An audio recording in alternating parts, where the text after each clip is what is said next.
هو مش بيعرف يتصرف، انا اللي بتصرف، انا اللي باخد دايما القرارات مع الولاد، قراراته كلها مش حازمه. حتى لما بيعاقب الولاد بيروح مصالحهم بسرعه. قراراته كده مايعه حتى في البيت مع اهالينا. الست بتحب الراجل اللي عنده حزم في القرارات ويكون متحمل مسؤولية القرارات دي. ما بتحبش ابدا الراجل اللي زي ما قلنا كلامه مايع.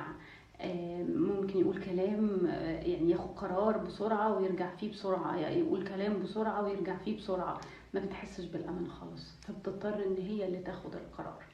فان انت تكون مصمم على قرارك، وان انت تتحمل مسؤوليته قدامها، وان انت تبقى فاهم ان انت بتعمل ايه. وده طبعا لما ده ما بيحصلش بيبقى بسبب ضعف شخصيته، وبسبب ان هو اللي كان لازم يشتغل على شخصيته كويس قوي قبل ما يتجوز وقبل ما يجيب اولاد. فانت لو ده الحق اشتغل على نفسك، لان ده لما الاولاد كمان بتشوفه، مش بس الست بتتضر بتحس انها مش ست وبتلعب دور الراجل والست في العلاقه، وده طبعا بيضايقك بعد كده جدا.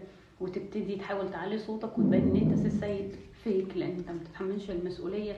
كمان بيأثر على اولادك في صوره الراجل في حياتهم، فالبنت بتتأثر جدا، والولد بيطلع صورة الراجل مشوهة جدا جدا جدا.